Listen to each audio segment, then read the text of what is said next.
Ladies and gentlemen, my name is Mireille Atala. I'm Head of Adaptation and Resilience at UNEP, and I will be your moderator for today. It is my great pleasure to start this ministerial meeting on urbanization and climate change, our high-level roundtable on nature, health, and agriculture in cities. I'd like to first start by thanking the COP29 presidency and specifically the Ministry of Ecology and Natural Resources of the Republic of Azerbaijan and the State Committee on Urban Planning and Architecture of the Republic of Azerbaijan for their leadership and support in the organization of this roundtable. I would also like to extend my sincere thanks to the UN agencies for collaboration in the organization of this roundtable, UN Habitat, World Health Organization, World Meteorological Organization, and Food and Agriculture Organization. Our roundtable today is organized because cities are growing twice as fast in terms of land area as they are in terms of population. We are facing urban sprawl. The urban land area is expected to triple between 2000 and 2030. However, cities not only contribute to and are impacted by climate change, but they are also where the solutions can be found and can make a difference. They're engines of growth and innovation, contributing some 60% of global GDP. And the Green Climate Fund estimates that 70% of climate solutions are within subnational jurisdictions. I will now kindly request everyone coming to the room to please take your seats, if quietly if possible. And I would like to pass on to Umaya Tariyeva, Deputy Minister of the Ministry of Ecology and Natural Resources of Azerbaijan, for her welcome remarks to the host of the roundtable. Umaya, please. Thank you. Excellencies, dear colleagues, friends, today the gathering for the important event dedicated to linkage between climate change issue and urbanization, which include nature, health, and food security. As you know, cities are critical actors in the climate change. Due to its estimation, by 2050, cities are expected to grow by 2.5 billion people, with urban share to 68% of the global population. Global warming comes with extreme weather events that are felt more often and seriously in the cities. Due to rapid urbanization, anthropogenic pressure on the environment resulted in additional risks for both the nature and for the human health. It was experienced from water and air pollution, loss of biodiversity, and soil degradation. In recent decades, population of urban areas is considered the most vulnerable to many global problems related to climate change, including ecological changes. All this negative transformation of environment will impact the future generation as well. Climate warming and heat waves pose more risk to the health of urban population, especially in a large city. The population is more weather sensitive. In recent years, in our region, the number of strong winds above 25 meters per second increased in 12 times. An increase in the frequency and duration of heat waves is noted in the latest IPCC reports. Heat waves have also become more frequent in Azerbaijan, as it increased 14 times in Baku city compared to 1919. As a result of urbanization, they observe the extension of heat islands. Building materials reflect less sunlight and absorb more heat than natural sources. In that context, the nature-based solutions, greening of cities, can increase resilience. According to the World Meteorological Organization, the damage from disaster can reduce by 30% in an early warning is issued within 24 hours. And now I want to share with you one example from our experience. and how they try to mitigate possible consequences by acting in cities. Joint research, development of methodology and coordinated work of Academy of Science, Ministry of Health, the Ministry of Ecology serve as the basis for the preparation of medical meteorological forecasts and warnings. During the hot period, early warnings on the onset of heat waves made it possible to significantly reduce the number of ambulance calls with diagnosis of heat and sunstroke, despite the fact that the number of hot days is growing. Therefore, it is important that to make cities resilient to climate change and implement urban adaptation measures. But it should be noted that cities is also key to climate mitigation and ensuring their energy efficiency. Upscaling investment in energy efficiency in buildings by an enabling policy and legislative framework, advancing energy management in public and municipal buildings, one of the possible ways to reach our common target, 1.5 degrees. Today, high-level roundtable will allow us to share the vision how to build resilient cities from the nature-based solution, such as greening the transport, greening building, greening cities, and improving early warning system.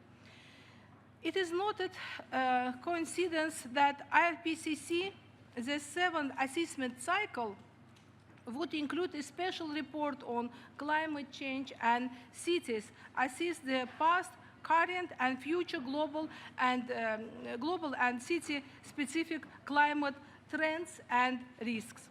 To tackle the climate change, cities can be major drivers for climate action. Urban environmental management, including strategic environmental assessment of plan and programs, allow us to comply our NDC implementation in cities.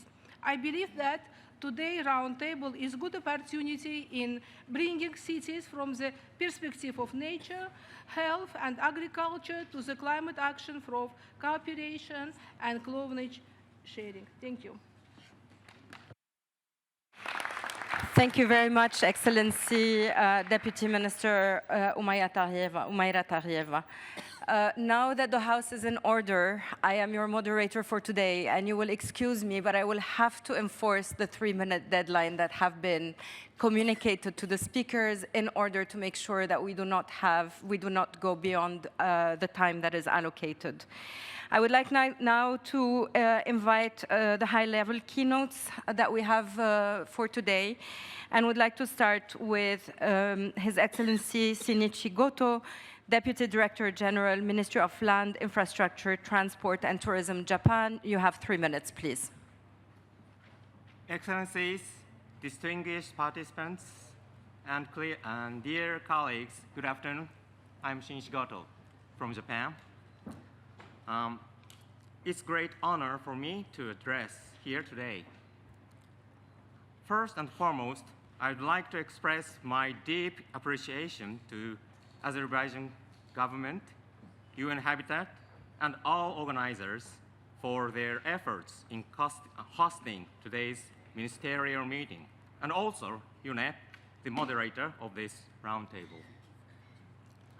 I also wish to express my deepest sympathies to those who were affected by disastrous rain in the region of Valencia and Andalusia, Spain. Now, I'd like to showcase Japan's initiatives relating to the nature and health environments in cities.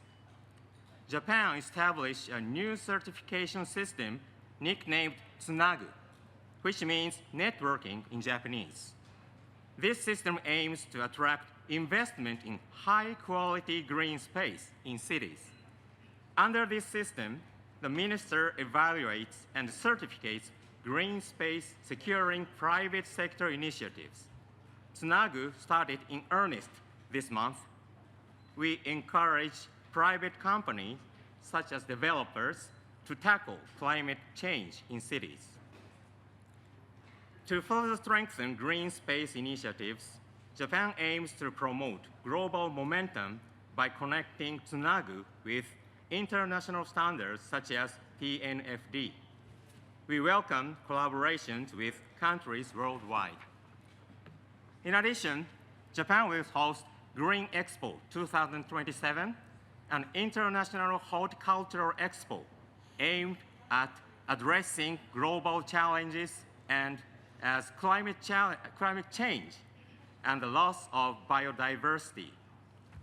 We hope many countries and international organizations will actively participate and exhibit in Yokohama. If you are interested in more about the Japanese initiatives, please get in touch. We bring some flyers and brochures of Green Expo. Thank you very much. Thank you very much. And now it is my utmost pleasure to invite Ambassador Antonio da Costa e Silva, Chief of International Relations at the Ministry of Cities of Brazil, COP30 incoming presidency. The floor is yours. Thank you very much. Distinguished delegates, panelists, and attendees. First and foremost, let me thank Azerbaijan's authorities as well as people for the leadership and the hospitality during this COP29. We hope to keep those standards in Belen next year. Brazil's urban area occupies around 0.6% of our territory. In contrast, urban vegetation masses occupy only 6.9% of the urban areas in Brazilian cities, according to a recent study by Mapioma's platform. Of this urban vegetation, 61.5% is preserving the Atlantic forest biome, 22% is preserving the Cerrado biome, and a mere 6.6% in preserving Amazon biome.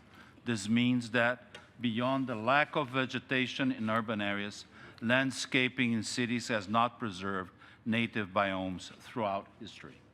Data also reveals that parks and squares are present in 88% of Brazilian municipalities. However, peripheral urban areas often lack public green spaces, highlighting a scarcity of accessible greenery in these regions. In such areas, it is critical to encourage the conservation, consolidation, and creation of both public and private green spaces, ensuring that these territories, often more vulnerable to climate change, also benefit from the ecosystem services provided by urban vegetation. Brazilian municipalities, by virtue of their constitutional competencies, play a crucial role in implementing urban planning and environmental management. Nonetheless, a cohesive federal program is essential for aligning and integrating environmental policy directives with urban development objectives. Brazil established in the past July the commitment to climate federalism built on the CHAMP initiative. This instrument defines the climate agenda as a priority for the executive branches in government decisions at each level of government. It has also been enshrined in our recently published NDC. For those of you, there's a blue box there that actually tells that story. The federal entities will make coordinated efforts to tackle the climate emergency and will endeavor to integrate climate policy in their short, medium, and long-term planning instruments.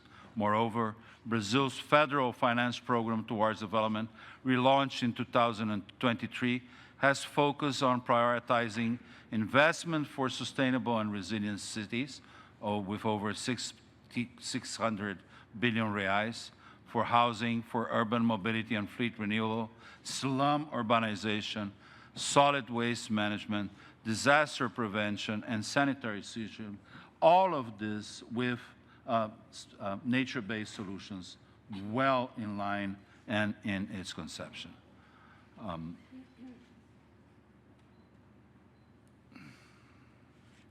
Some hillside containment and drainage also embraces nature-based solutions by ecosystem restoration. Yeah, I have 2 seconds. And I hope this, finally, we are also working on a system of peri-urban agriculture, which will also hope to green our urban areas. Thank you very much. Thank you very, very much. I will invite the audience to reserve the applaud to the end of the panel. This way we gain a little bit of time. And now I would like to invite Honorable Joel Arumonyang, Principal Secretary of the State Department for Public Works of Kenya. The floor is yours, 3 minutes. Good morning, everyone. Good afternoon, everyone. I speak today on behalf of the Principal Secretary, Honorable Joel Arumunyang. My name is Nasrananda. I'm an Honorable Member of County Assembly with the Nairobi County Government. And I proceed as follows. Distinguished guests, ladies and gentlemen, it is an honor to address this esteemed gathering today at the high-level roundtable on nature, health, and agriculture in cities. We come together at a critical juncture where our shared commitments to tackling climate change, promoting biodiversity, and securing food systems are more urgent than ever. Kenya recognizes the undeniable links between urban resilience, nature-based solutions, and the well-being of our people. Our cities are at the forefront of climate impacts, yet they hold immense potential to lead the way in adopting innovative solutions that align urban development with environmental stewardship. As a nation, we are prioritizing sustainable urban planning that integrates green infrastructure, restores ecosystems, and enhances food security for our growing urban populations. These efforts align with Kenya's Vision 2030 and our national commitments to the Paris Agreement and SDGs. Separately, they also support or complement the efforts of President Ruto and his ambition to have 1.5 billion trees by 2032. This round table, therefore, offers a vital opportunity for cross-sectoral dialogue and partnerships to amplify action. Together, with a difference in leadership with the Global South taking charge of its own narrative, I'm very proud to stand here and say to you that together we can redefine urban spaces as platforms for dignity, as hubs of sustainability, inclusivity, ensuring that they remain vibrant, not just today, but for generations to come.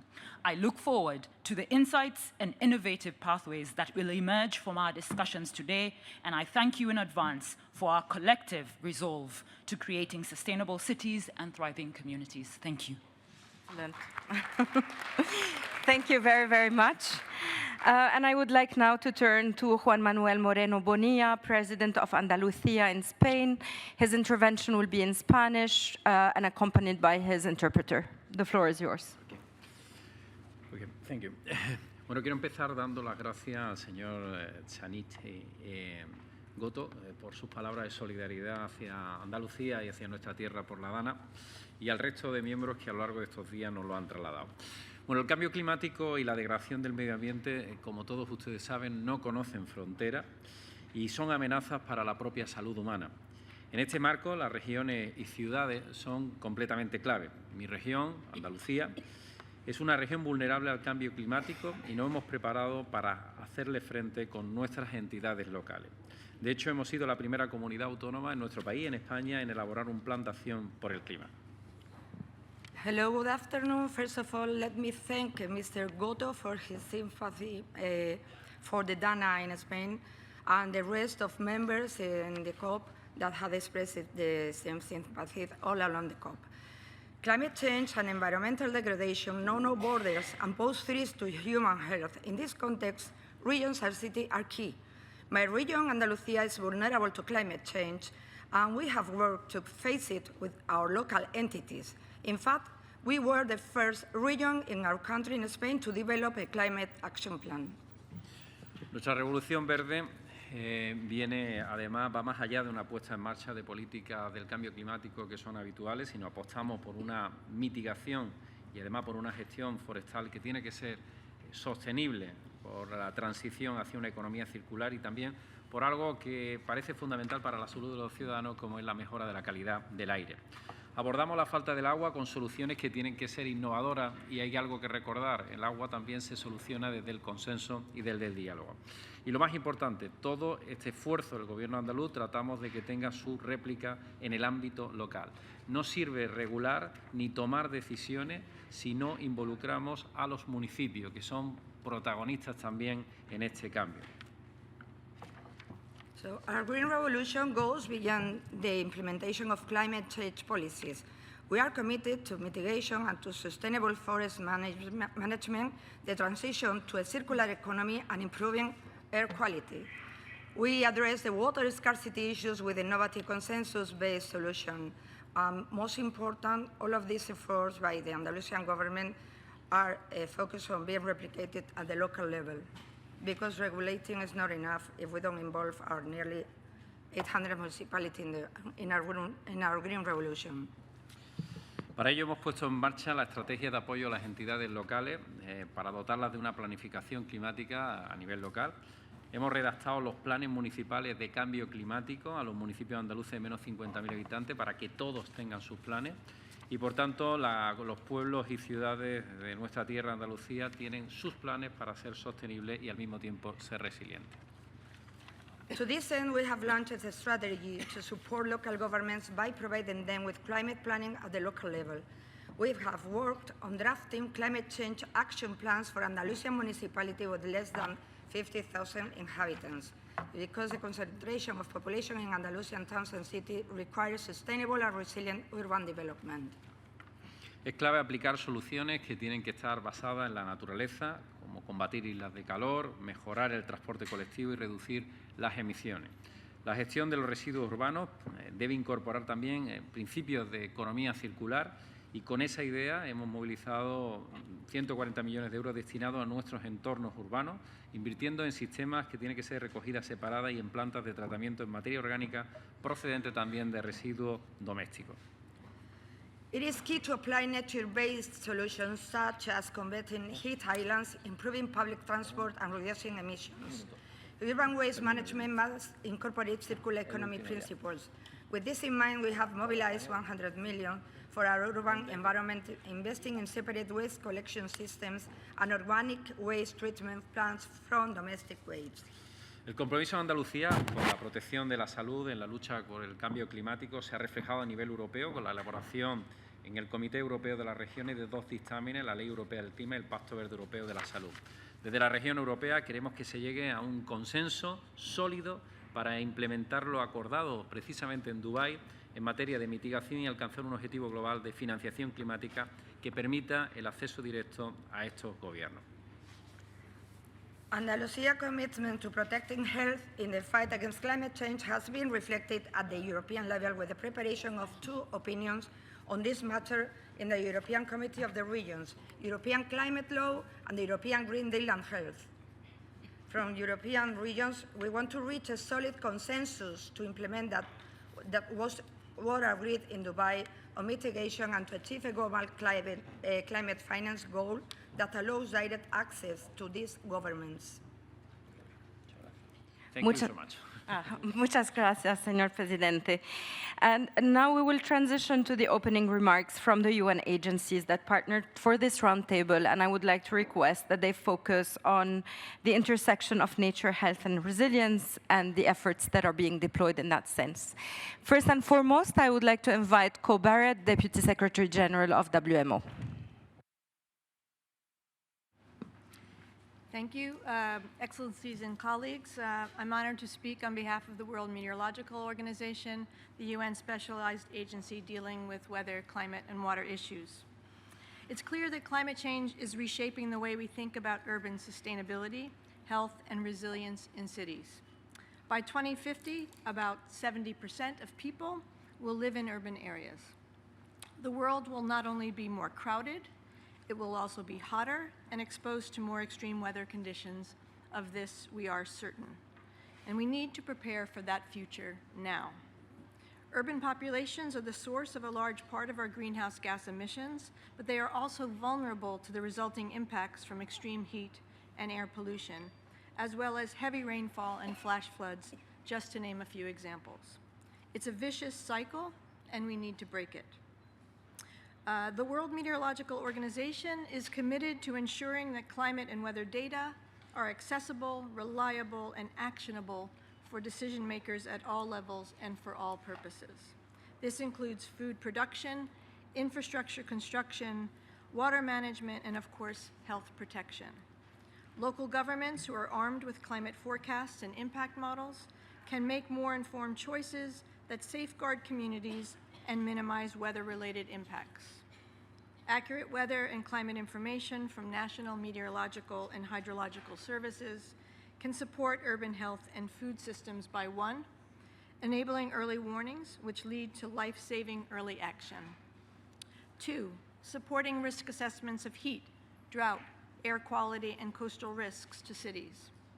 3, informing the design of green and blue spaces in cities to reduce urban heat and manage water resources. And 4, driving research on how increasing temperatures, changes in rainfall patterns, and sea level rise will impact future food security.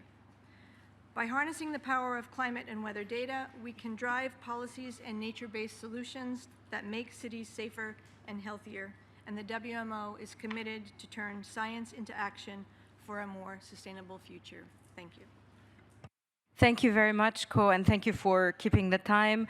Now I turn to Dechen Sering, Acting Director for Climate Change Division at UNEP.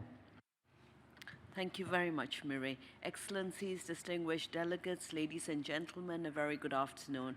I'm very pleased to join you at this high-level roundtable on nature, health, and urban agriculture in cities. And I'm actually very pleased because this is the third event today. We're really focusing on cities, and we're really starting to get down to business. We're really starting to look at building codes. We're starting to look at investments. We heard about, guarantee schemes. We heard about financing from the Green Climate Fund, really, for this work. Everyone around here knows that cities play a pivotal role in addressing climate crises and the importance of climate resilience in cities. And you've also heard about the significant financing gap. Today, I'd like to focus on nature-based solutions and a little bit on food waste. So nature-based solutions provide urban benefits, enhanced biodiversity, heat reduction, improved air and water quality, disaster protection, job creation, and local governments play a very key role in implementing nature-based solutions. By harnessing nature-based solutions, we can mitigate urban environmental impacts while boosting biodiversity, improving resilience, sustainable livelihoods for vulnerable communities. I live in Bangkok, Thailand, and I've seen with the urban forests and linkages and wetlands in the city how it's really changed the cityscape. It's brought nature in, we hear birds. I mean, it just changes. You see young children out. It becomes an improvement in, local air quality. So this really is something with subnational governments. It's important, and it promotes multi-level governance. At UNEP, we work on generation restoration, urban shift, together with our partners in UN Habitat, and these goals help cities adapt, low-carbon planning, ecosystem restoration. Food waste is another critical area for consumption. Cities consume 80% of food globally. Urban food consumption is one of the largest sources of material flows, carbon footprints in cities. UNEP's 2024 Food Waste Index report highlights food waste constitutes 8 to 10% of global greenhouse gas emissions. It takes up equivalent of 30% of global agricultural land. And all the while, we have 783 million people globally facing hunger. So we need to prioritize food waste reduction, circular practices in cities to help address these challenges. In this regard, UNEP is very happy to support the proposal by the high-level climate champions to elaborate the breakthrough cutting methane from food waste for a possible launch at COP30. The breakthrough emphasizes global food waste reduction, targeted methane reduction from food waste among state, non-state actors, with a focus on cities and food businesses. In addition, sustainable urban agriculture can help reduce the carbon footprint of cities, contribute to flood mitigation, and support nature. When you tailor and these tailored actions benefit low-income communities. It benefits female-led households. It can support and contribute to poverty alleviation, improve nutrition, create sustainable livelihoods. So in closing, cities are one of the key levers of change for climate action. I look forward to our discussions today at the intersection of nature, health, resilience in cities. Thank you. Thank you very much, Dechen. And next, I would like to invite Dr. Maria Nera, Director, Environment, Climate Change and Health at WHO. Thank you very much. Let me tell you something that I'm sure is very obvious for you, but sometimes we'll forget. Health doesn't start in the hospitals. Health starts in the places where we live and how much we depend on the ecosystems that we need to produce food, to give us water, to give us shelter, and the better quality of the air we breathe. You heard by many participants that in few years from now, 70% of the global population will be living in cities. So as you can imagine, as the health representative here, we are very much concerned and happy to have the opportunity to have interventions at the urban level, because this is where the people will be living and where we will have the opportunity to generate health for them, to protect health and to prevent health. Health starts in the cities, in the urban environments, when we need to make sure that people will be better prepared to support the high-level temperatures that are responsible now for those heat waves that are responsible for 400,000 deaths every year around the world. And the situation might be even deteriorating. So we need to make sure that our cities will provide green spaces, will provide places where people will have contact with nature, and that will be protecting their mental health as well, and will reduce the temperature, even according to some studies, to even 6 degrees Celsius, reduce on the temperatures if you have a green plan space. Cities is the place where we can reduce traffic, and therefore our citizens will have the opportunity to have less sedentary lifestyle. And you know that sedentary lifestyle will be responsible for chronic diseases like diabetes or those related to our sedentary non-active lifestyle. Cities are the place where we can reduce the air pollution and improve the quality of the air we breathe. At the moment we are talking here, there are certain countries where cities are supporting the 300 PM 2.5 particulate matter micrograms per cubic meter of toxic air breathing and affecting the population, while the recommendations of WHO on those air quality standards are around 15 micrograms per cubic meters. So cities are the places where we can have more contact with urban planners to make sure that our buildings are energy efficient, but are as well the buildings where we have ventilation, we have the reduction of the transmission of infectious diseases, more epidemiological surveillance systems. So for us, health is everywhere, and particularly on the cities, and I'm very happy and inviting you to sign the declaration that was approved this morning on the COP29 declaration on multi-sectorial actions pathway to resilience and healthy cities, because health will be decided there very much, and what you are discussing here as well. So we are very much committed as WHO and the health community to look at how we can obtain a healthy urban planning. Nature-based solutions are very much contributing to that. Our citizens can have not only access to green spaces, but the opportunity to produce food and having more contact with nature. Health is not at the hospitals, health is outside, and the urban spaces are where we can have an incredible impact on the health of our people and generate a lot of benefits for the health of our people, depending on how and what the decisions that we are taking are in the right direction on public transport systems or in the wrong direction. Thank you very much. Thank you very much. I would like now to invite, we will give our panel a collective clap at the end. I would like now to invite Mr. Nassar Hayat, FAO representative and head of the FAO Partnership and Liaison Office in Azerbaijan. 3 minutes, please, and I will turn my mic on, so I will replace you on camera when you go over. Thank you. Thank you so much. Excellencies, ladies and gentlemen, my colleagues from other UN agencies have set the stage to tell us that the future is incredibly urban. By 2050, 7 out of 10 people would live in the cities, and this is especially true for Asia and Africa. Cities are growing twice fast in terms of space as they are in terms of population. Urban land is expected to triple between the year 2000 and 2030.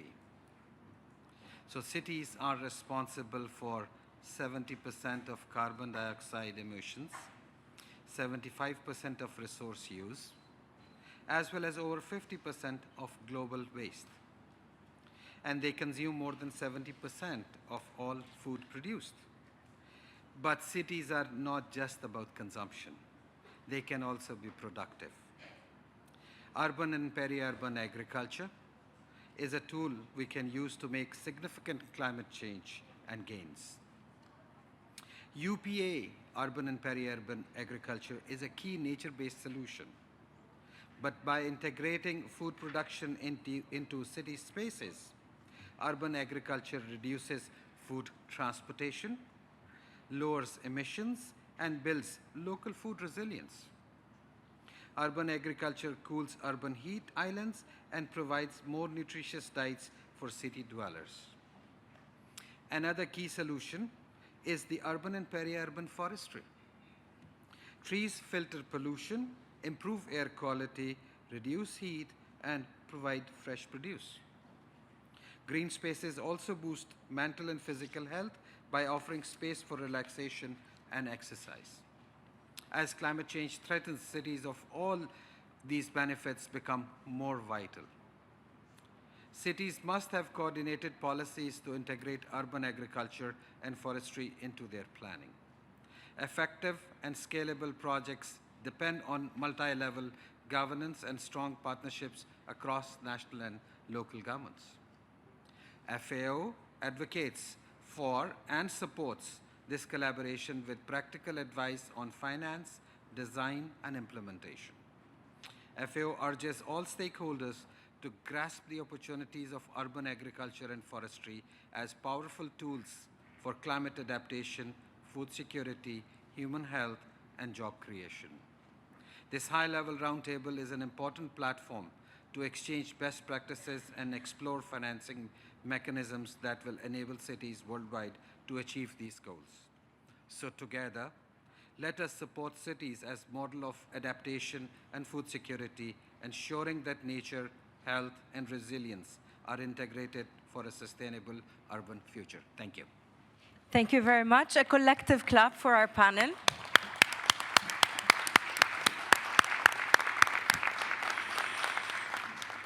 And I would like now to transition to our three inspirational keynotes for today. It is my utmost pleasure to have three inspirational women on that segment of the session. Her Excellency Razan Al Mubarak, COP28 high-level climate champion and IUCN president. Razan, you're a long-standing advocate for nature protection and conservation. What is your call to action to leverage nature in cities and catalyze benefits across the Rio Conventions? Thank you very much, Mireille. Wonderful and pleasure to join you here at this ministerial session. I'd like to attempt to answer three questions. Why nature? Why now? And why cities? Why nature? We all know the science. We are not going to be able to achieve the goals of Paris with the transition of fossil fuels alone. We need nature. Nature can absorb, or already absorbs, 50% of our human-made greenhouse gases. Oceans absorb 90% of excess heat. Nature, ladies and gentlemen, is one of the most cost-effective solutions to both mitigation and adaptation. In fact, it provides 30% of our mitigation requirements by 2030. Why now? Actually, it's not now, it's always, but now more than ever. Why? Because we have already reached a 1.5 degree annual temperature rise in 2023. So ladies and gentlemen, you know this more than anyone. We are already living in an overshoot era. And with that, nature becomes an even more important ally. Why cities? So we talked about the incredible potential that a green transition can be demonstrated in cities across all sectors. But we also know the incredible pressures cities are going to face not only today, but moving forward with the major demographic shifts. As they shift, as demographies shift, cities will need to grow. How we design the growth of cities and have it integrated and not at the expense of nature becomes extremely, extremely important. On the other hand, we know and we've heard that nature-based solutions in cities can mitigate heat, can support against floods, can ensure that we have a buffer that already exists as a technology, can be employed at scale, and can be as effective as ever. At COP28, with many of you in this room, we launched the Nature Positive Cities. At COP16, I was honored to be part of the Urban Nature Program. Ladies and gentlemen, the momentum is clear. We've moved from ideation to really concrete action on the ground. And with the 3 Rio conventions taking place this year, we have a unique opportunity to leverage the power of our cities and nature to deliver on climate change, to deliver on biodiversity, and to deliver on desertification. My call to action. In the context of an ever-changing geopolitical scene, the role of mayors, the role of subnationals is even more critical. So we must re-emphasize this within the negotiations and within the negotiated text. We must ensure that subnationals have the power, the accountability to be able to work together to deliver not only for the conventions, for the Paris Agreement, for the Kunming-Montreal Global Biodiversity Framework, but really it is the essence of how we deliver for people and by people. Thank you very much for this opportunity and look forward to working with you on this journey to Riyadh in Saudi Arabia for the COP16 on desertification. Thank you. Thank you so much, Razan. And now, to my left, Dr. Diana Urgevoras, Intergovernment IPCC Vice Chair, over to you. Thank you very much. Excellencies, dear colleagues, in these 3 minutes, while the IPCC has your honorable attention, I would like to bring you some scientific evidence from our recent report on how nature-based solutions in cities benefit societies and health well beyond just our climate.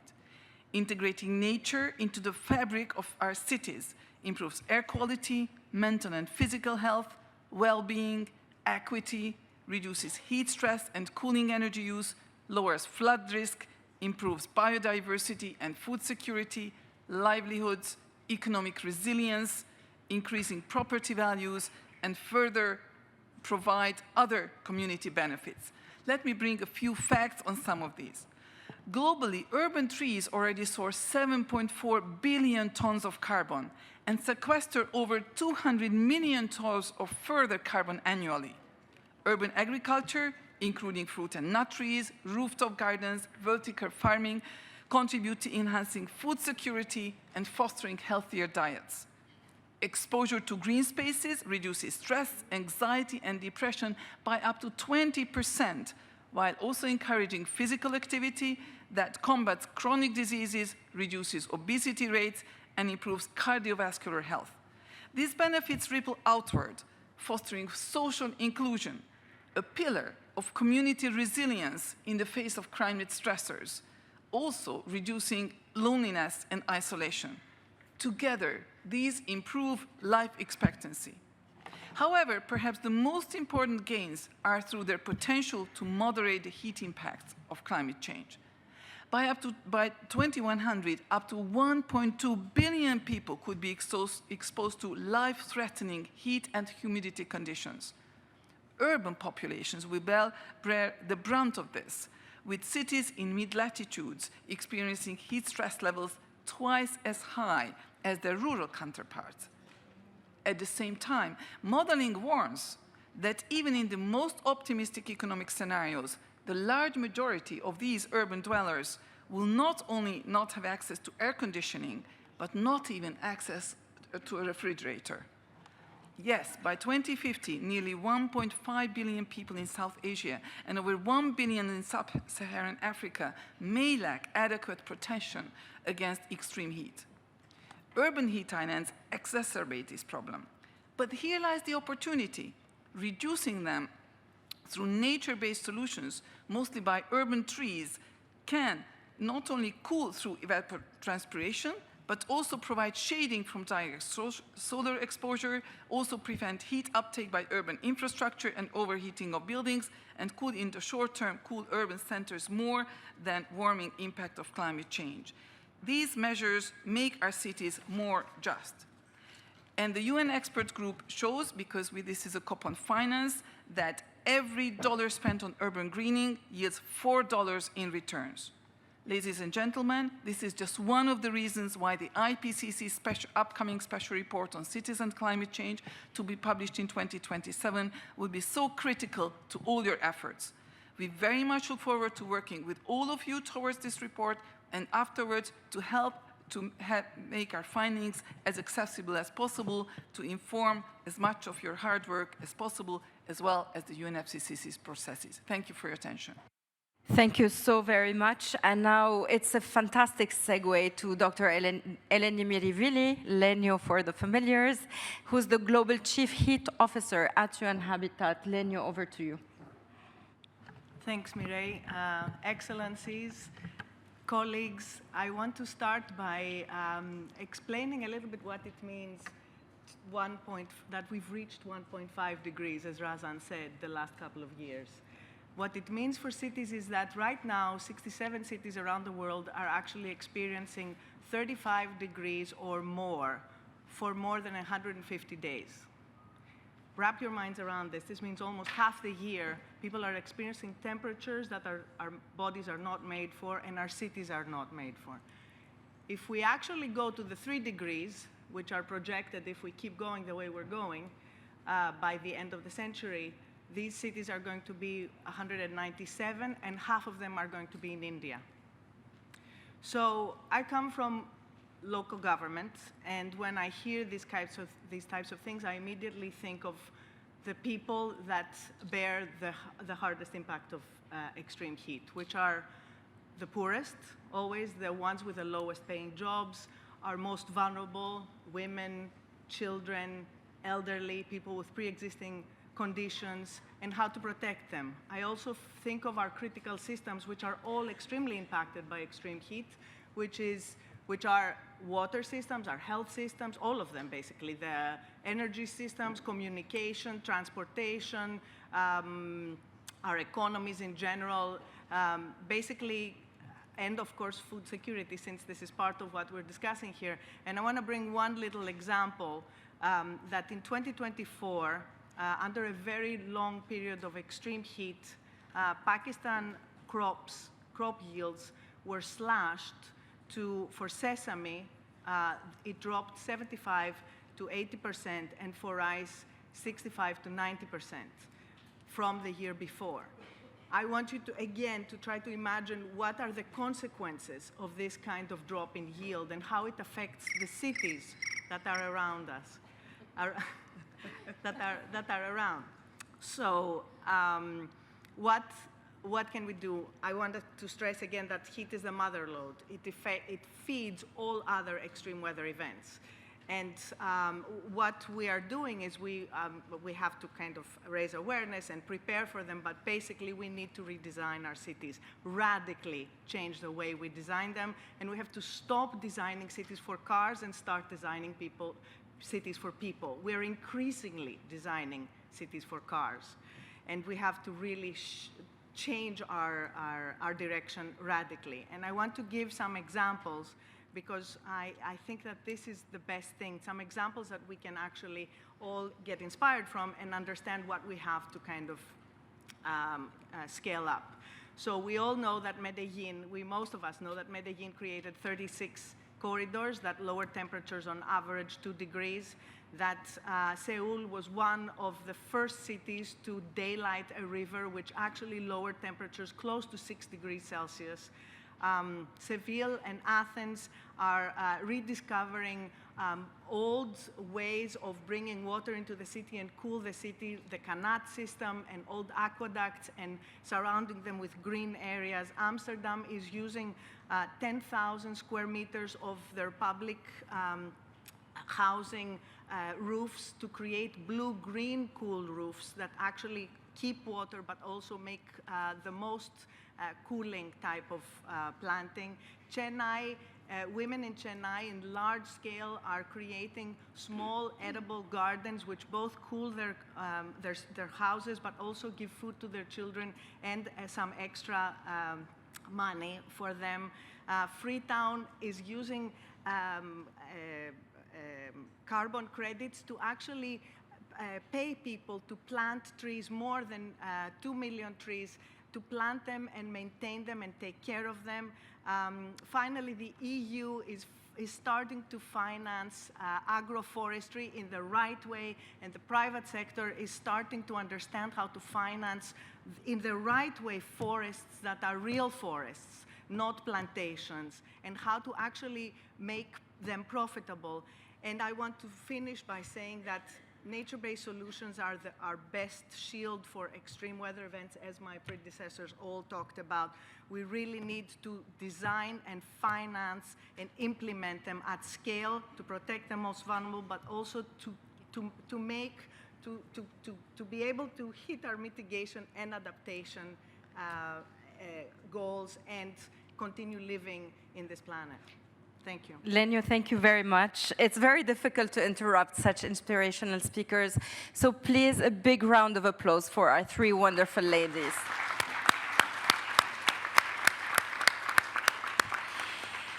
We now move to our the next segment in this session, where we will be hearing from national and subnational governments as well as cities on their experiences, challenges, and lessons. I would really like to invite my esteemed speakers to focus, to skip the generalities, skip the introductions, skip the thanks.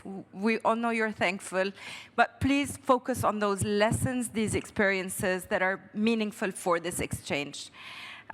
First and foremost, I would like to invite Janet Yvonne Castañe Vázquez, Mayor of Coronel Portillo in Peru. She will be accompanied by her interpreter. The floor is yours. Buenas tardes. Saludo a las autoridades de Azerbaiyán y a toda la organización de la COP. A todos ustedes, buenas tardes. En primer lugar, agradecerles... Could you please speak closer to the mic? Sorry? Puedes hablar más despacio del mic. Sí. Ok. ¿Ahí está bien? Ok, gracias. En primer lugar, agradecer la oportunidad de participar en un evento de tan alto nivel. Mi nombre es Janet Castañe Vázquez, alcaldesa de la provincia de Coronel Portillo, en la ciudad de Pucallpa, en Perú. Somos de la región amazónica del Perú. Mi ciudad, Coronel Portillo, es parte del Pacto Global de Alcaldes por el Clima y la Energía, y tengo el honor de formar parte del Foro del Pacto de América Latina, que reúne a alcaldes y alcaldesas que actúan como voceros de la alianza en nuestra región. El pacto reúne más de 13.000 ciudades de todos los tamaños en todo el mundo y los apoya en la planificación e implementación de acciones climáticas y energéticas ambiciosas en nuestras comunidades, trabajando con redes de ciudades, gobiernos nacionales y otros socios para lograr nuestra visión. Dado que los impactos del cambio climático son cada vez más severos, las ciudades se están volviendo más vulnerables a estos impactos, como las olas de calor y las inundaciones. Una de las principales problemáticas de nuestra selva peruana es, especialmente en la región de Ucayali, de la que soy parte, es el incremento de las olas de calor. Las cifras oficiales del Servicio Peruano de Meteorología señalan que en el año 2024 se han emitido 35 alertas de olas de calor en la selva peruana, duplicando así las 17 ocurridas en el año 2023 y cuadruplicando las 8 del año 2022.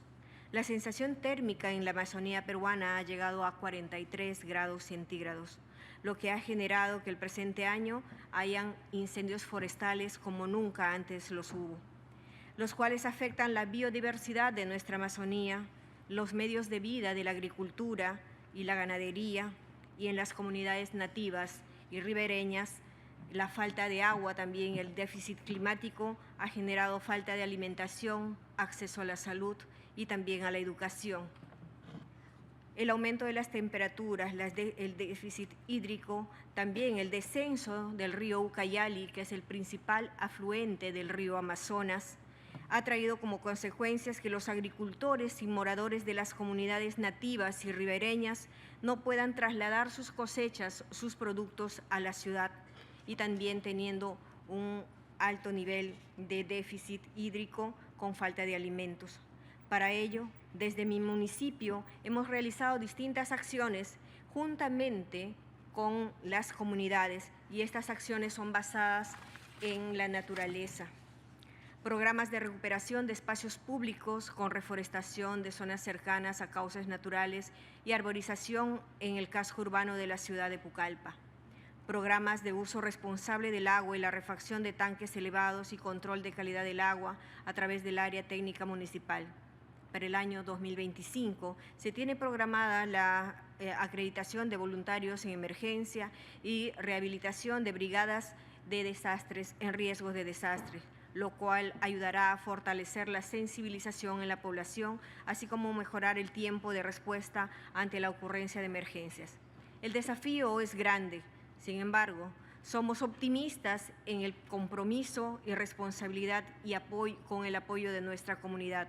Los diferentes niveles de gobierno y de la comunidad internacional podemos reducir juntos, mitigar nuestros riesgos existentes en esta problemática. Las ciudades tienen una experiencia única y es hora de ofrecer soluciones de acción climática, tanto en mitigación como en adaptación, y abordar múltiples crisis, y al mismo tiempo muchas de las ciudades y gobiernos subnacionales del Perú y América Latina ya extienden sus redes, y sobre estos planes de acción climática que ya se han aprobado debemos hacer parte del cambio de nuestras ciudades y dentro de nuestros sectores. Gracias por recibirnos, gracias por escucharnos. Latinoamérica espera.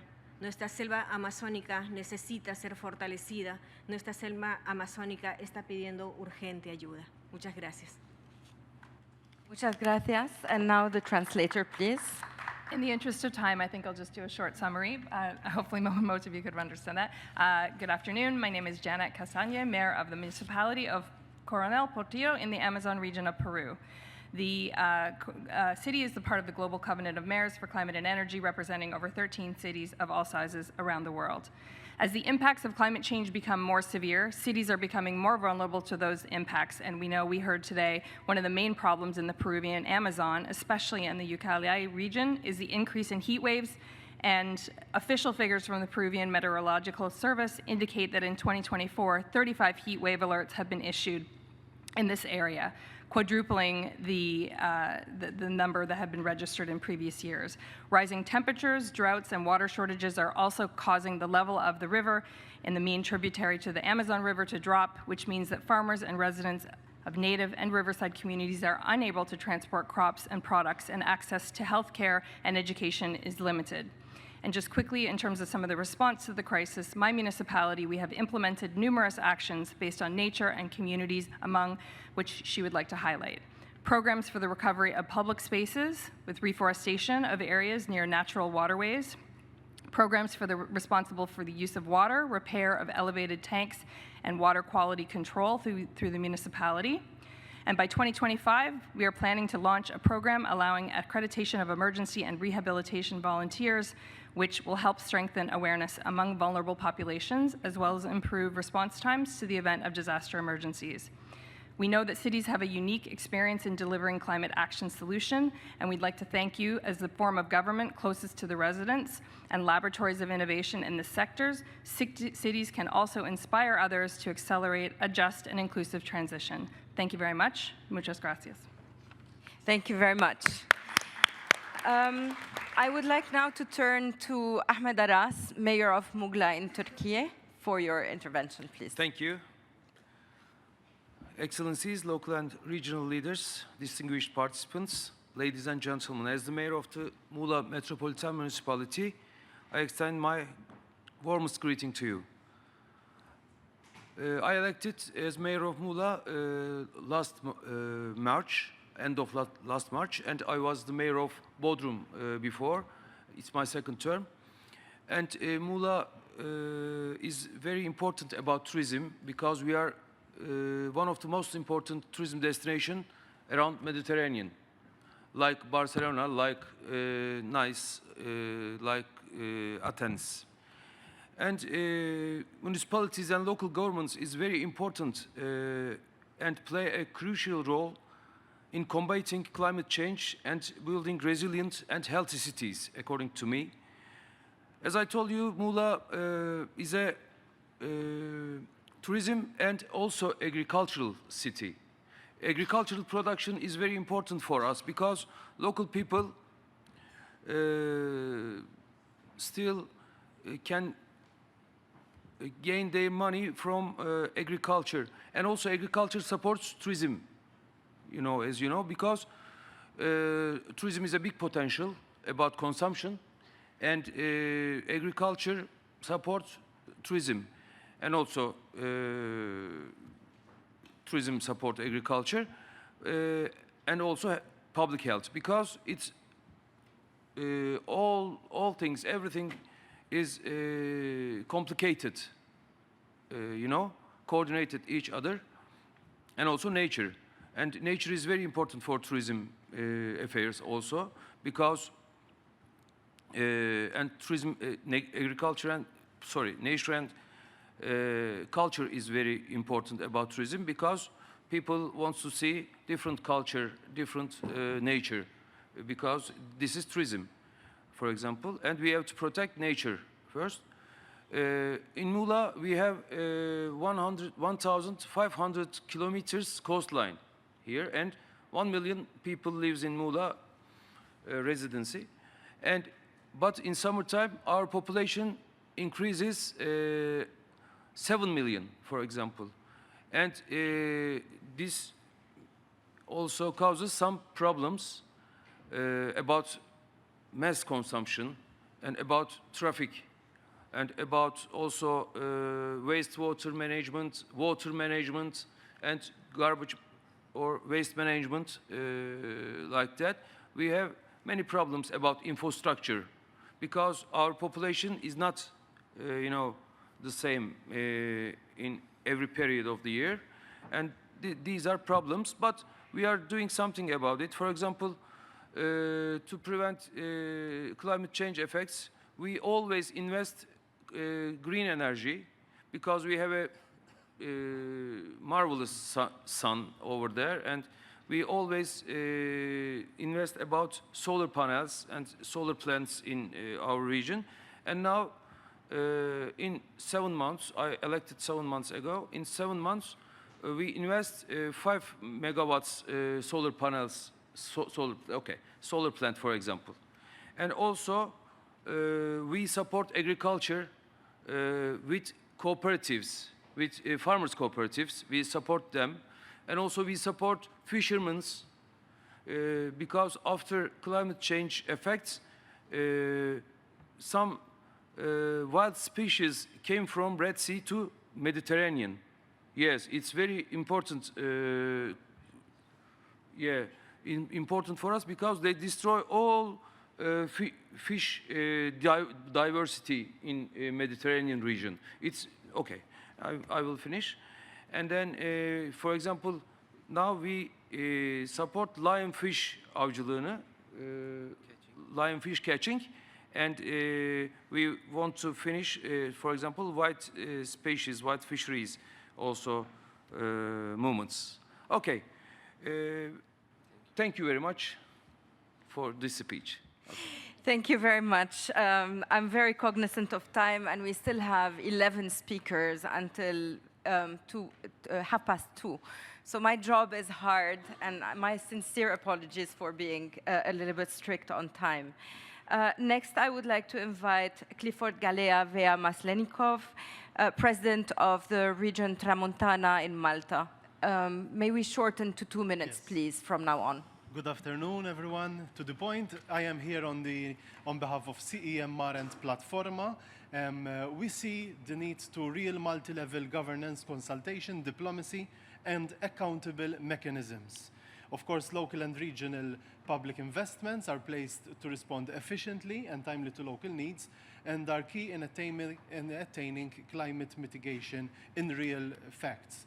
Capacity building, technology transfer, partnerships and reinforcements and collaboration together, and also a territorial approach to the SDGs, and their localization is crucial to achieve positive impacts on the ground. As young elected politicians, we play a pivotal role in using nature-based solutions to address pressing climate risks like extreme heat, flooding, etc. And we do this by promoting and implementing sustainable practices. Also, for example, in my case, in the Regiun Tramuntana, which is the North region in Malta, which is a small island of 315 kilometers squared, by doing real practices in different cases and scenarios. Of course, promoting urban greening initiatives, supporting flood mitigation through natural solutions, enhancing food security through urban agriculture, and engaging communities, which is very, very important. Also, education is also a key to success in nature-based education. There are various committees and action plans even throughout the EU, which are working in this favor, and we should be accountable to them. Last thing, Malta, for example, adopted the first time young ambassadors for climate change through the Ministry of the Environment. And this makes the people think and act more quicker in order for climate action. Thank you very much. Thank you very much. And next is Dr. Lilian Chunda, Chief Health Services Officer from the Ministry of Health of Malawi. The floor is yours. Thank you, Chair, for this opportunity to speak. Allow me still to say, Your Excellencies. We're broadcasting. If you can speak closer to the mic and louder. Thank you for giving us this opportunity. Allow me still to say, Your Excellencies, distinguished ladies and gentlemen, being given 2 minutes, I think I'll go straight to the point. In Malawi, the rural to urban migration at this point in time sits at 5.3%. And probably this might be the highest in the region. And due to that, our cities now are facing so many challenges in terms of energy, in terms of water and sanitation, disease outbreaks, transportation, and other challenges. So as government, what we have noted is, first of all, we need to sort out our registration, because most of the acts that are in Malawi, they are old and outdated. In fact, most of them did not include the climate change. So now, as an entry level, what we want to have is to have a new Physical Planning Act, which will then foster the nature-based solutions in terms of land use and its policies, as well as regulation. The aim of this is to expand the green zones within the city, and also to build climate resilient housing for the slum dwellers. And we also want to promote urban agriculture, because one of the challenges that is being faced by slum dwellers is food insecurity. The other bigger act that we want to push forward is the Public Health Act. In fact, this was developed in 1912, and that's a long time ago. So with the new act now, what we want to do is to incorporate issues to do with climate and health. So, Chair, in summary, what we want to do as a country, we really want to focus on One Health approach, because we believe that with this approach, all the relevant stakeholders will be engaged, and this will be Minister of Health, Minister of Agriculture, land and urban planning, local governments, and all other relevant stakeholders. Thank you. Thank you very, very much. A clap for the panel. And next, I would like to continue with our next panelists here. Mr. Samuel Asefa, Director, Office of Land Use and Climate Innovation of the State of California in the US. The floor is yours, 2 minutes.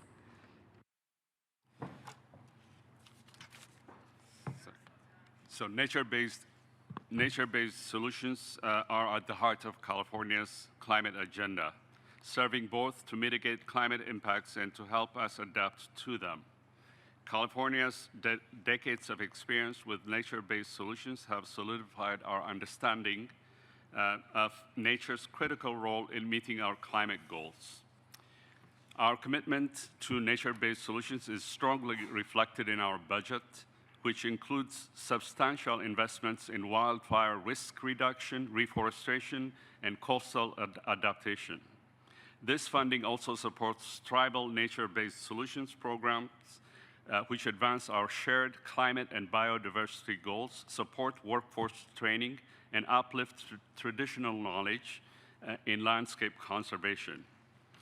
As we strive for a just transition, equity and environmental justice remain central to our adaptation efforts. Frontline and low-income communities which face the highest climate risk are at the heart of California's climate agenda and nature-based solutions, whether by expanding access to clean water, green infrastructure, promoting zero-emission infrastructure. We invest in community resilience programs. And then finally, California stands ready to partner with international initiatives and financing institutions to drive the collective action needed to confront the climate crisis, and sharing insights from our experience to build a resilient, sustainable future for all. And as the fifth largest economy on the planet, we take our responsibility in this space very seriously.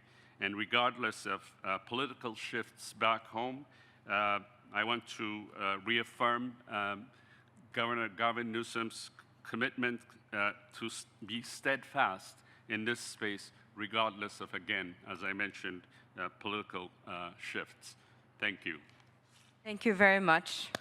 And now I would like to turn to Mary Mwiti, Chief Executive Officer of the Council of Governors of Kenya. Thank 2 you. minutes as well. Thank you very much. I would want to give the nature-based solutions under the Kenyan context. Kenya has a 47 subnational government, and what are some of the solutions that are we employing? One is urban greening and green infrastructure projects to ensure that we mitigate urban heat effects, improve air quality, enhance climate resilience. This is through the ambitious 15 billion tree cover, establishment of parks, and creating green roofs as a policy direction. Number two is grass reseeding, and mostly in our SAL regions, to ensure that we promote feedlots, to ensure that we restore vegetative cover, enhance pasture production, improve water retention, increase biodiversity, and promote climate resilience. This is one of the areas that we have little focus on, but the Kenyan subnational government have taken it seriously to enhance nature-based solutions in their SAL counties. Number three is restoration of wetlands and riparian zones. This is extremely very critical to improve and prevent flooding, improve water quality, and restore these ecosystems. Number three is mangrove restoration and sustainable coast livelihoods. Mangrove restoration focuses on the coastal resilience as they protect shorelines from erosion, absorption of carbon, and of course ensuring that we protect the marine species so that we can enhance nature-based solution. Number three is agroforestry and sustainable agriculture through the integration of trees into the farming system as part of the efforts to combat desertification, improve soil fertility, and enhance water retention. Ecosystem and conservation enterprises is a very ambitious program that the subnational government are zeroing down to ensure that we improve on the wetlands and increasingly become sustainable enterprises to combat and ensure that there is climate adaptation. Lastly is water conservation and management that is a critical component across all the subnational governments. What are some of the challenges that we're experiencing in our endeavor to ensure that we improve and of course absorb nature-based solutions? One is resource constraints, that the local governments may lack necessary funds to ensure that all these interventions are actually harnessed across the governments. Number two is climate change uncertainty. Local governments must contend with the unpredictability of climate patterns, which complicates planning and response efforts, and of course, early sign warning. Number three is land use conflict. In some areas, there may be becoming competing land uses like in agriculture, urbanization, and conservation that hinder the adoption of nature-based solutions.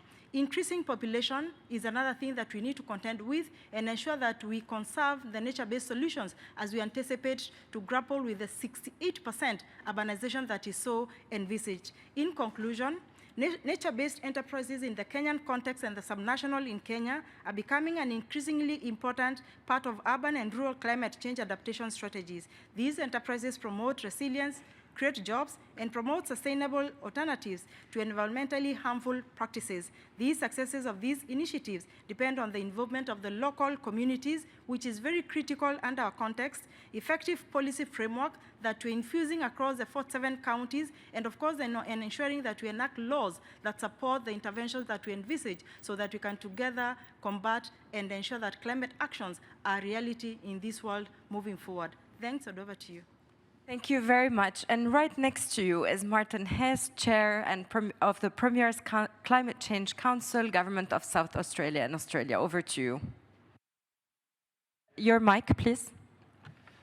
Thank you, Madam Chair. I speak to you as a former Lord Mayor of Adelaide and Chair of the Premier's Climate Change Council. I'm joined by my colleague Susie Smith. South Australia is a jurisdiction that has adopted 74% renewable energy, reduced carbon emissions by up to 60% since 2005, and will achieve 100% net renewable energy in 2027. However, it is not enough. The city, as importantly, is surrounded by 760 hectares or 7.6 square kilometres of parklands that cool the city, green the city, and form part of the city's original plan. So I'd like to speak to you today briefly about the roles that government policy play as they set the agenda. Legislation as it provides certainty, planning as it delivers better outcomes and protects what's important. But most importantly, I want to speak to you about social capital because that gives us the licence to do what we do. For too long, the world has built its global economy at the expense of nature. We must move from being nature negative to nature positive.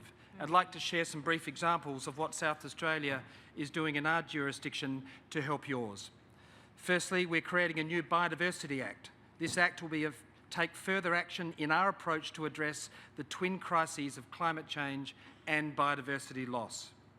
We're developing carbon sequestration opportunities on conservation land through regeneration, blue carbon habitats, and planting of native vegetation on parks, reserves, and other land.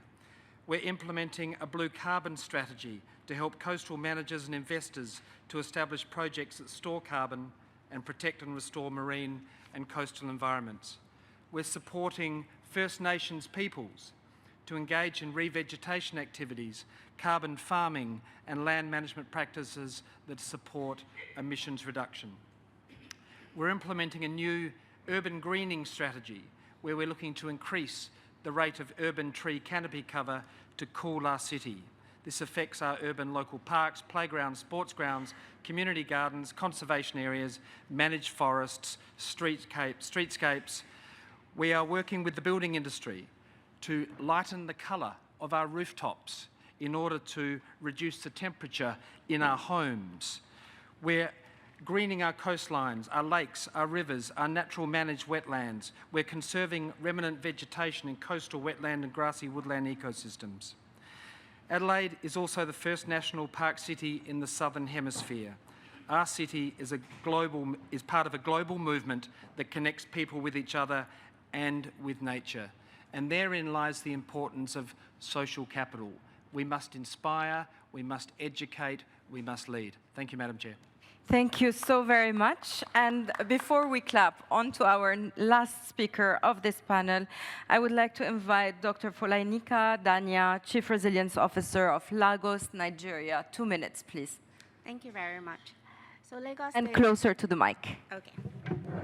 Can you hear me better? Okay, thank you very much.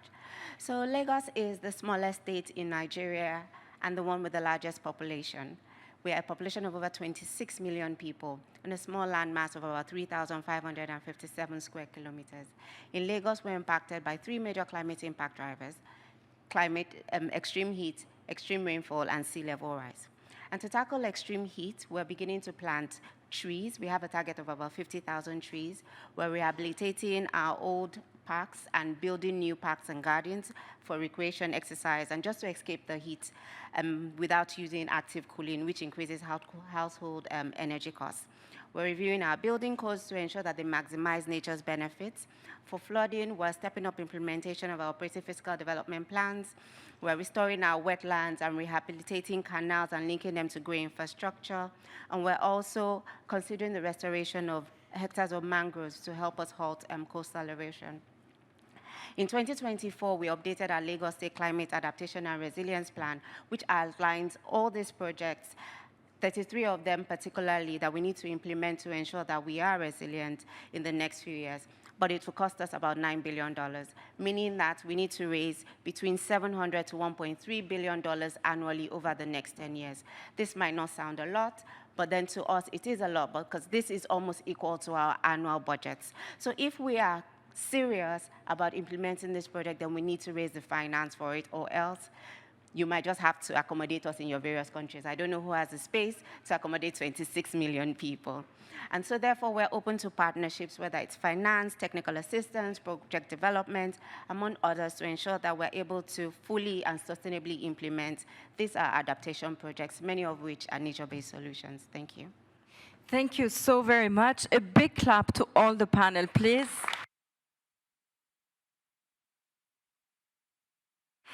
And now on to our next group of panelists from international financing institutions and sectoral networks to make their intervention. I would like to invite Honorable Nasrananda, Chair of the World Greening Building Council for the Africa Regional Network and CEO of Kenya Green Building Society. May we keep it short, please? Certainly. Standing on all protocols, Africa's rapid population growth presents both an immense opportunity and challenge. And to achieve sustainable, resilient, and just cities, multi-stakeholder action, we must first realize what the built environment means in the context of Africa and the Global South. The built environment, in my opinion, represents a platform or an ecosystem for prosperity, equality, and dignity. We don't lack technical expertise in Africa or the Global South. What we lack is the ability to tell our story in a way that is relational so that investors and partners can join us in working with us to create the solutions we need. So against that backdrop, there are really 4 key things that we need to achieve. One, we need to understand why the built environment is important and why cities are important to help us achieve our objectives of prosperity. Secondly, we need to co-create policy interventions and incentives, because co-creation really ensures that the process is not only owned by our people, but also reflects the voices of the vulnerable, women, youth, and the minorities, voices that are really core to the Global South. We also need to ensure that capacity building and community empowerment reflects the professionals that we're trying to have locally so that we can achieve the solutions ourselves as we drive our own narrative to be the solution for our own problems. And lastly, private sector innovation and financing. The private sector is a crucial driver of innovation and investment, but they will only know how they can come in if we're clear on the role they should play and are clear on how, as Africans, we can recalibrate this story so that financing in the Global South reflects opportunities for the Global South. And in this case, then, we really have an opportunity to reimagine African cities as hubs of sustainability, resilience, prosperity, and justice. Thank you. Thank you very, very much.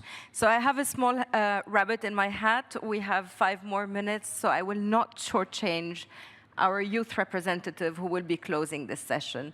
Now on to the World Bank, Ming Zhang, Global Director for the Urban Resilience and Land Global Department of the World Bank. Thank you. It is an honor to join this high-level roundtable. Over the years, the World Bank has been working very closely with the UNEP on the Urban Nature Program under the Global Platform for Sustainable Cities, which supports cities adopting nature-positive solutions. Recently, we had the Mayor's Forum on urban nature at the Cali Biodiversity COP, which showcased the inspiring commitment from mayors worldwide to prioritize nature-positive urban development. At the World Bank, we support cities around the world to become more resilient and healthier, and nature is an important component. The key strategies for actions include integrating nature into urban systems, strengthen food systems, and invest in resilience, including nature-based solutions that lower recovery costs, create sustainable jobs, and promote equity. Over the past year, we have mobilized $8 billion for green and resilient urban programs across 30 countries. Nature-based solutions have grown significantly as an effective approach to address critical urban resilience challenges, such as flooding and extreme heat. Our nature-based solutions opportunity scan, a tool, has been applied in more than 70 cities globally to identify investments with measurable resilience and biodiversity benefits. We have many projects that have demonstrated how nature-based solutions transform urban space.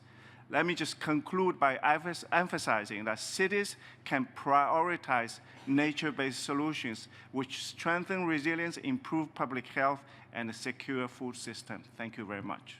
Thank you so very much. And last on this panel is Pascal Martinez, Senior Climate Change Specialist at the Global Environment Facility. Thank you, Madam Chair, Excellencies, ladies and gentlemen. Our Sustainable Cities program was one of the first integrated programs that we piloted over a decade ago and has now become a flagship initiative of the GEF. The rationale behind our integrated approach in cities is to shift from isolated sectoral interventions to supporting a holistic transformation that addresses the systemic drivers of environmental degradation and vulnerability in urban areas. Here we are very grateful to have a strong partnership with many leading organizations, including UNEP, the World Bank, WRI, and city-based networks like C40. In total, the program is now working with over 90 cities in 33 countries in Latin America, Africa, Europe, and Asia, from large capital and metropoles to smaller secondary cities. The nature component of our program is key and takes a broad perspective to systematically integrate nature and biodiversity in all aspects of the human development. Many cities are working on interventions such as sustainable agroforestry, creation of and protection of green spaces, wetlands, urban forests.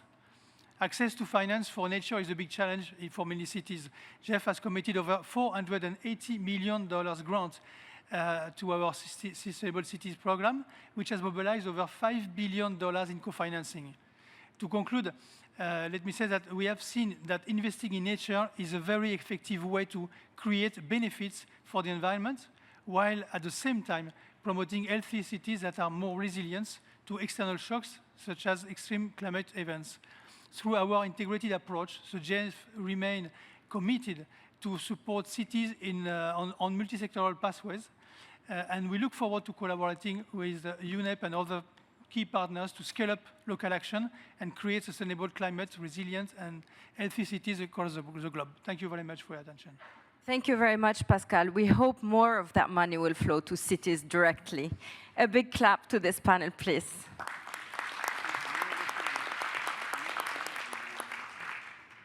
And finally, I was informed there's a change in the program. Henrietta will not be closing the session, but as our youth representative, she has been listening very intently to all the interventions, and we do hope that the young generation will be part and parcel of the decisions and will be holding all decision makers accountable. So now I would like to turn to Mr. Elmar Mammadov of the COP29 presidency for his closing remarks, and allow me to thank everyone on this panel and our audience for your collaboration, for your insights, and for your wonderful contributions. Over to you, please. Thank you very much, Madam Moderator, and I would like also on behalf of COP29 presidency to thank all speakers for very interesting discussions today around this roundtable. This morning, we successfully launched COP29 presidency-led initiative on multi-sectoral actions pathway to resilient and healthy cities. And also, we created this morning very important legacy for cities. We established Baku COP presidency's coalition on urban climate action between COP27 presidency, Egypt, COP28 presidency, United Arab Emirates, COP29 presidency, Azerbaijan, and also COP30 presidency, Brazil.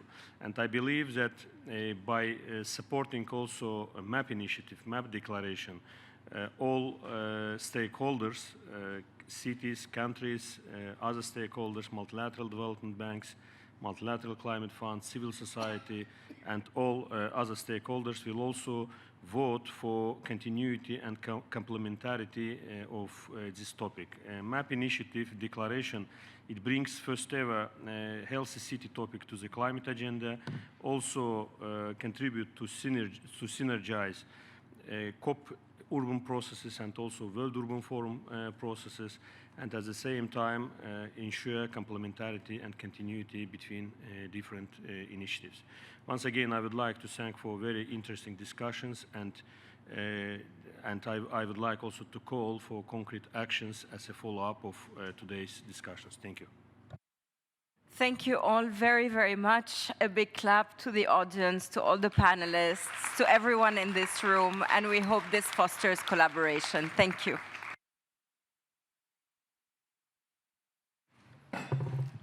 Hello. I would just like to say that thank you very much for all being here. And for children and youth, we didn't come just to listen. We also came to get involved. We also came to pull up our sleeves. And we want to be involved. In the words of Inga Anderson, when you're not given a seat at the table, bring your own seat. Thank you.